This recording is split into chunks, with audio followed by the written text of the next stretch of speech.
Hey everybody, welcome to Pop Culture Philosophers. I'm Rockin Robbie Billups, and it's time for the weekly pop culture wrap-up.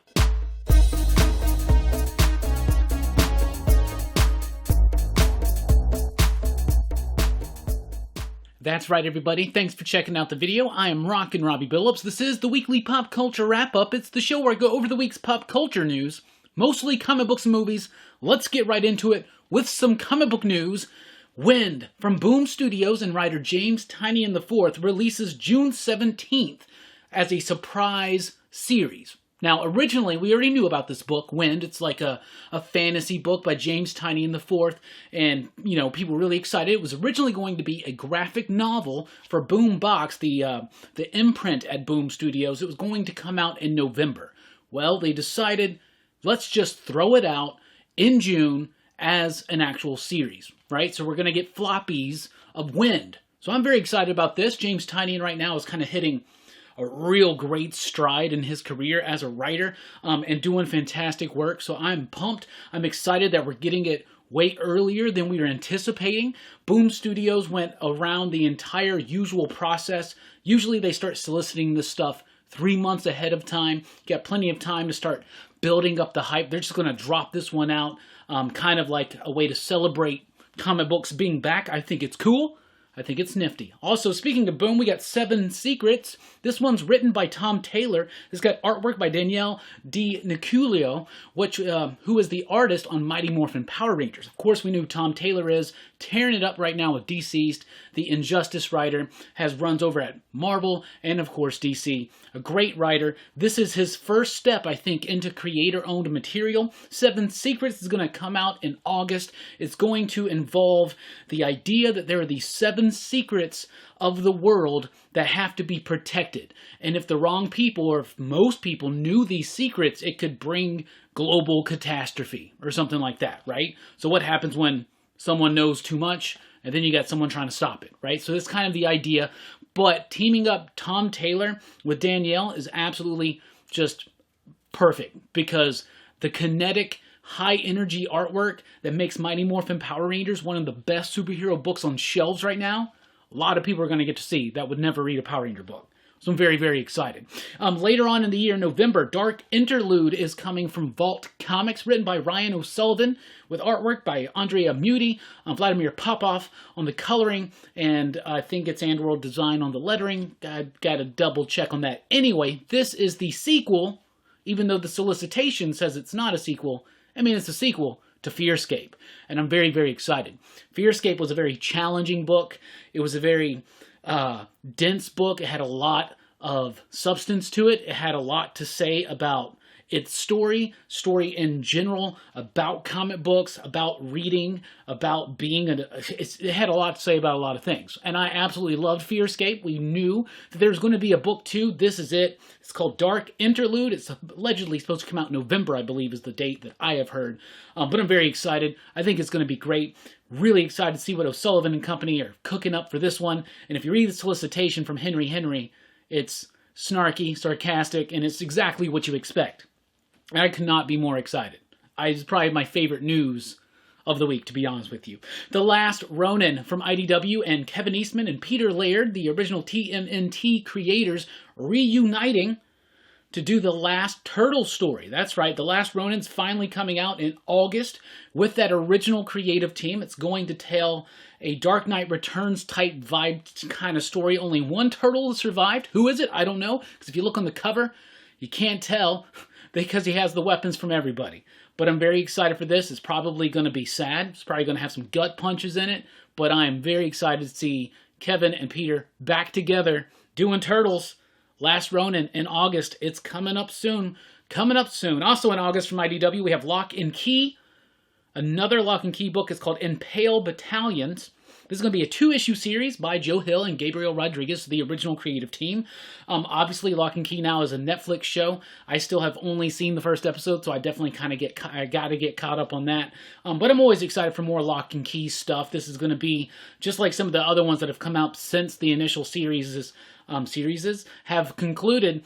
Is going to be focusing on a tale from the past, I think during World War I days or something like that. Seems nifty. Also from August in IDW. IDW is going to be busting out in August of this year. We got the second volume of Canto coming out. Canto II, The Hollow Men.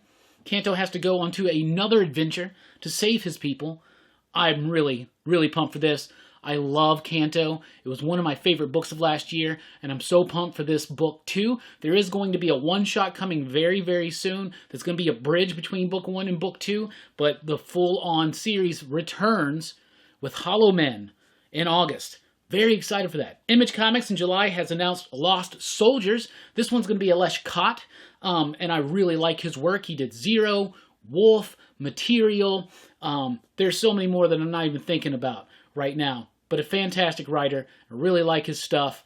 If he's like a more political Grant Morrison almost in a way to me, I don't know. But Lost Soldiers is going to be about these 3 friends who were in Vietnam, the Vietnam War together, and now, like, decades later, they're kind of on this collision path again to be led into another war. Something like that, but it's Alesh Kott. He is a very interesting writer who really takes a lot of time to put a lot of substance, and he puts a lot underneath the surface that you may not see on your first read, and his work always gets better on a reread. So I'm really excited for this one. That's exciting. Devil's Highway is a new one from AWA.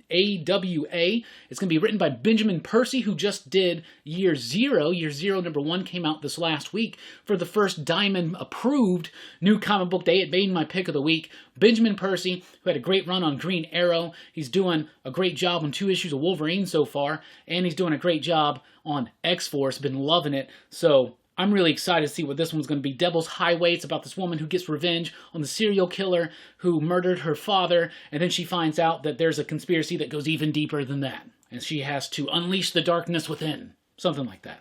Sounds really cool to me. Empire from Marvel's finally coming out in July, and it's basically going to be a weekly series now, at least for July. So it should have come out, in April, and it was going to slowly be rolling out until whatever they wanted to do. They did not want this to be their summer smash blockbuster. They wanted that to be Ten of Swords, the X-Men one. I think that's now in September. So Empire now, issue 1 is going to be July 15th. The very next week, July 22nd is going to be issue 2. The very next week, July 29th, will be issue 3. And issues 4 and 5 are released in August, though no particular dates are set. So they may space those out a little bit. But get ready, y'all, because July and August is going to be super Empire heavy. I don't know if that's necessarily a good thing, especially for, coming out of 2 months of no comics and just kind of like get thrown a lot of Empire on us. I don't know. Maybe it'll make the event more exciting. Who knows? Who knows? But we'll see. We sure will see. You'll hear my thoughts here on the Weekly Comic Book Review. DC Connect is going to replace DC Previews. So, along with this whole thing about DC leaving Diamond, but they're still with Diamond, and they just announced that certain books are going to be delayed a little bit through Diamond, but not through the other distributors. That sounds weird and fishy, but whatever. They're now no longer going to do DC Previews. So if you buy previews, you usually get a Marvel one and a DC one, and then you get the main one. DC Previews is going digital only. It's going to be called DC Connect. I believe the first issue is already out. I think it's fine. Most people don't even read the previews, I think, anymore. They just look for information online or on YouTube or things like that. So it kind of makes sense, but it's going to be weird to not have a DC previews. So I don't know if they're going to be, maybe they'll be folded back into the regular catalog or something. I don't know. There you go. So the Snyder Cut, Justice League, the Snyder Cut, they're doing it. They're putting $20 million into it, and Zack Snyder's coming in to finish Justice League, his version of it, in 2021. It's going to be released on HBO Max. We'll talk a lot about this tonight on the Rockin Robbie Live at 7 p.m. U.S. Central Time. I'm very excited. I have always wanted to see what Zack Snyder's actual vision for Justice League was supposed to be. I'm not someone who's like super obsessed with Zack Snyder or anything like that, but I like Man of Steel, and I really like Batman vs. Superman, and I feel robbed as a fan of those movies of where we were going. And I want to see where he was going. Whether it's good or not, we'll see. But I'm excited to check it out. That Justice League movie that wound up, that hodgepodge Justice League movie with a weird lip, I don't like that movie. And if anything, at least it will take that weird, goofy-lipped Superman out. But I am actually very excited to see the Snyder Cut. Sony's doing a Jackpot movie. Who's Jackpot? Oh, she's some random character that they randomly use in the Spider-Man world, right? Seriously. Jackpot? This once again proves to me that Sony does not understand what to do with the Spider-Man property. I think they do a great job. I thought the Sam Raimi films were good, right? 1 and 2 in particular, half of 3. I did not like the Amazing Spider-Man films, but I like the ones that they've been doing with Marvel. I think Far From Home wasn't as good as Homecoming, but I really liked Homecoming. And I do like Far From Home. So when they're working with Marvel, I have faith in them. When they're not working with Marvel, I don't know if they know what they're doing. I don't know. I know they got success with Into the Spider-Verse. They knew what they were doing there. Apparently they knew what they were doing with Venom, because Venom's kind of popular with a lot of people. I wasn't the biggest fan of Venom, but I get why people like it. Morbius, looks interesting. Jackpot? Real? That's so weird to me. So weird. I could imagine I didn't think the Silver Sable Black Cat movie was a good idea. That would be a better idea than Jackpot. At least for me. I don't know. Nobody's going to know who this character is. Nobody's going to care. I don't know. We all said that. I said that right before Guardians of the Galaxy, so I hopefully I'm wrong, because comic book movies making money means more comic book movies, which means more fun comic book movie experiences for me. So, whatever, right? There was a new Tenet trailer. Tenet is the next film from Christopher Nolan. The first trailer gave you the idea there's some kind of wonky time travel, time manipulation things going on. In this new trailer, they really do explain a little bit more, but not fully. It seems like this dude's able to reverse the flow of time. And if you know Christopher Nolan, you know how he's very innovative with his films, and he also at the same time makes popcorn movies that are also highly intelligent and well thought out and thematically relevant. It's one of the reasons why I love Christopher Nolan movies so much. I am beyond pumped for this movie, and I think it's going to be supremely awesome. And that trailer really just got me going. The Old Guard trailer was released this week. I checked that out. Charlize Theron starring in this Netflix movie that releases July 10th. That's based on the Greg Rucka Image comic book. I only read the first 2 or 3 issues of that comic book, but when I saw the trailer, it instantaneously brought the book back to my mind. It looks and feels like the comic book, at least what I remember. Maybe it's just kind of jumbled up because the trailer made me remember some things, but it's about a race of immortals pretty much that are the secret protectors of Earth, right? And what happens when maybe it doesn't go right. And it looks good. The trailer looked really good, and I'm really pumped to check this out. I was kind of writing it off. People would ask me about Old Guard, be like, yeah, I don't know, whatever. I'm a big Greg Rucka fan. I'm surprised I don't read that book. So I should get caught up on that. Umbrella Academy 2 did a little kind of teaser thing, but they recreated the dance, but we know now that it arrives July 31st, and I could not be happier. I'm such a fan of the Umbrella Academy, both the comic book and the show, and I think it's one of those rare instances where I think I like the show better than the comic book, and I love the comic book. But July 31st, very excited for that. Ruby Rose quits Batwoman. I've heard different things from different people, but mostly what I'm hearing is that she almost got paralyzed on set doing some kind of stunt or something. But anyway, she is dropped out of Batwoman. They're now going to recast the role. I don't watch Batwoman, so I don't have a horse in the race, so it doesn't really affect me. But it is a very interesting story to tell and to see how it develops and see who they recast, right? So that's neat. Scream 5, so they are doing it.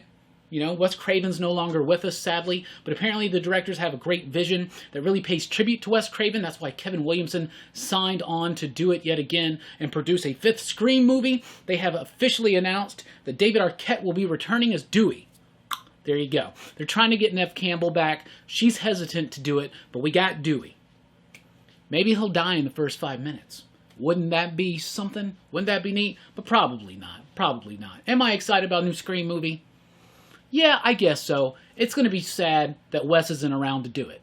Aside from that, I'm kind of pumped. Kevin Williamson being on board as a producer, no matter what his involvement is, at least it means that he knows where they're trying to go with this.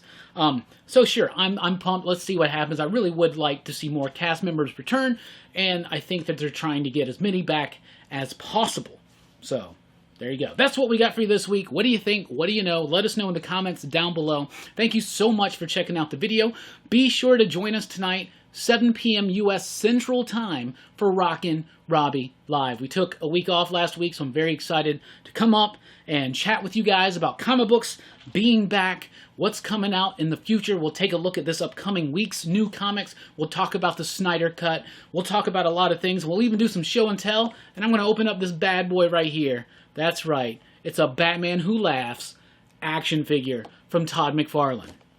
And I'm very excited, and I have some other really interesting things to show off. Anyway, thank you guys so much for checking out the video. Please do like, share, and subscribe. Click the notification bell. Join us over at popculturephilosophers.com for podcasts and a whole lot more. I've been Rockin Robbie Billups. Thanks for rocking with us. Keep on living.